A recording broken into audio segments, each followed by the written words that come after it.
Was Muhammad a paedophile? The short answer is no. But this highly offensive question is asked increasingly these days, particularly on social media and by Christians, missionaries who, in my experience, taunt Muslims with this accusation that Muhammad was a paedophile. And this, in particular, is because of his marriage to Aisha. But when you look at the historical evidence presented in context, we find that this allegation is in fact baseless, and that's what I intend to do now, briefly. Scholars disagree concerning the age of Aisha when she married the Prophet, the earliest estimate being that she was 9 years old. This means that the marriage contract was ratified after Aisha reached puberty, which was considered adulthood in ancient Arab society. A marriage between an older man and a younger woman was customary and socially appropriate in that era, considering that such marriages were an important means of survival in a harsh desert environment and that people had a much lower life expectancy than they do have today.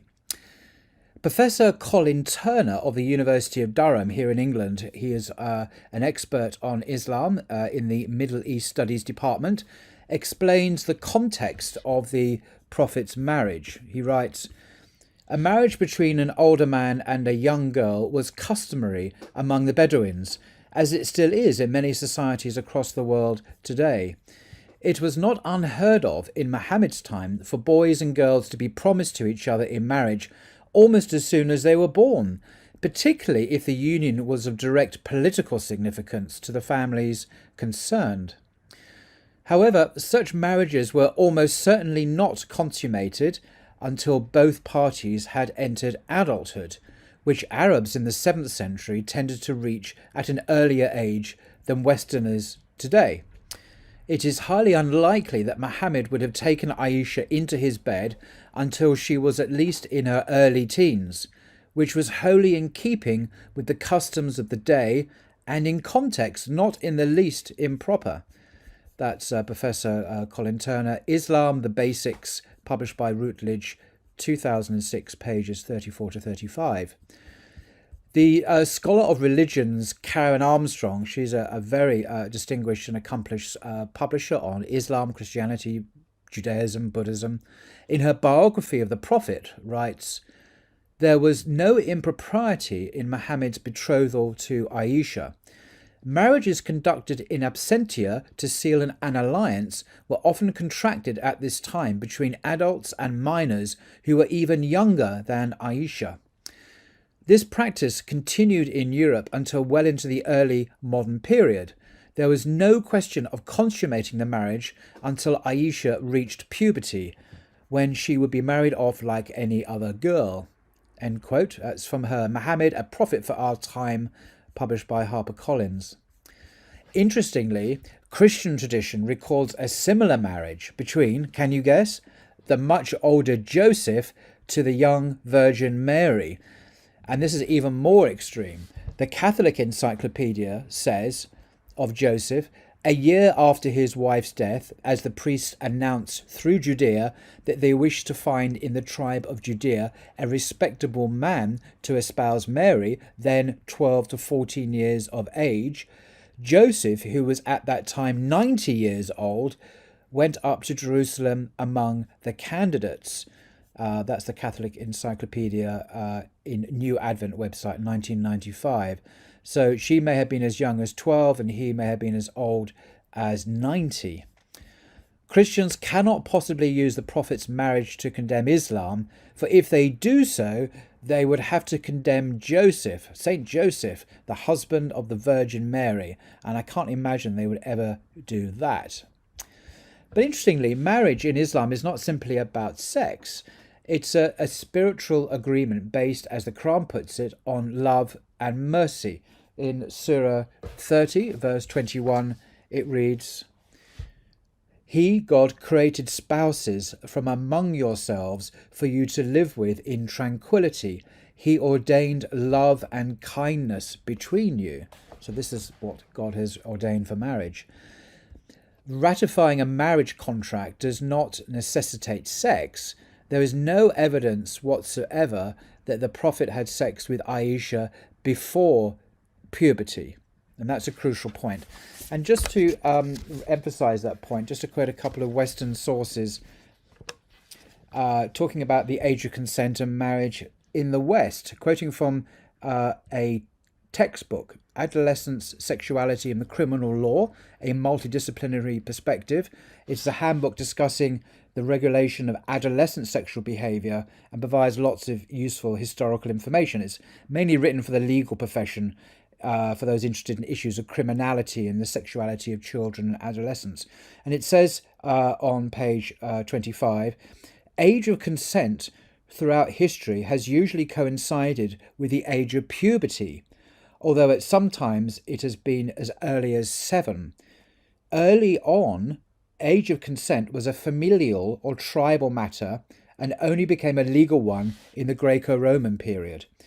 The Roman tradition served as the base for Christian Europe as well as the Christian Church itself, which generally, essentially based upon biological development at 12 or even 14, but continued to set the absolute minimum at 7 years old.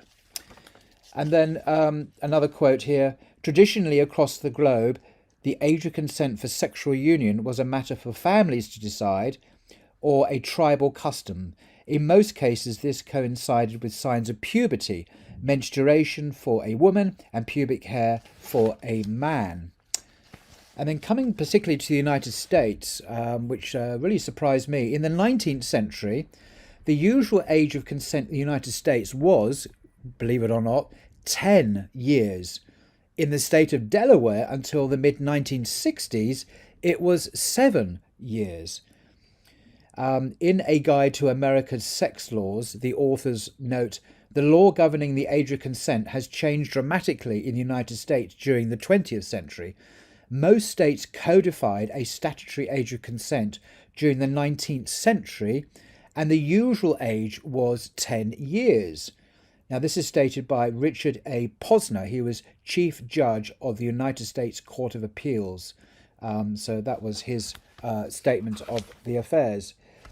And then coming to Britain, according to British common law, during the colonial period, the age of consent was 7. Today, we are astounded that girls of this age were assumed to know enough about sex or about sin to make such a decision competently. But nevertheless, that was the reality. So age of consent laws are quite different from what they are today, clearly. So what, in the light of this, it cannot be said, coming back to Muhammad again, that there is any evidence at all that the Prophet committed paedophilia. Now, this was because the age of consent, the age of puberty, and the age of adulthood were all at the same time, the age of puberty. And Muhammad would have consummated the marriage several years after the betrothal, when she was technically an adult, when she was a woman, according to the customs and the historical context of the day. So it would have been an appropriate thing to do. So to summarize, the Prophet's marriage to Aisha was appropriate considering the circumstances of life in ancient Arabia. Their marriage was not based upon lust or abuse, but upon their shared spiritual mission to deliver these teachings of Islam to humanity, because Aisha went on to become one of the greatest scholars of Islam and a transmitter of knowledge of the Sunnah of the Prophet, particularly regarding women's matters, women's issues, and she's highly regarded even today for that knowledge. So I think that is, in a very rough way, in a very simple way, the reason why it is anachronistic, to put it politely. In other words, you're reading back our contemporary Western understandings, which are very historically relative, reading it back into history to other times and other cultures, and judging those cultures. That's called anachronism, and it's not a good thing. It's an intellectual sin. Most cultures throughout history, in the Bible, of course, as well, the age of marriage was the age of puberty. If we condemn Muhammad, we condemn the Virgin Mary, we condemn Joseph, we condemn the vast majority of people throughout history for whom adulthood began at puberty. The bar mitzvah is another example, when boys and girls now, usually about 12, 13 years of age, are technically adults. They take on the burden of following all the commandments of the Torah. This is when they enter into the adult community. So it's a different age from the ever-increasing age, seems like, after ever-increasing increase in the age of marriage, and when childhood ends, we now have adolescence, which didn't exist before the 19th century. شكرا لكم على المشاهدة، ويرجى الاشتراك في القناة وتفعيل زر التنبيهات. شؤون إسلامية لنصرة قضايا الأمة.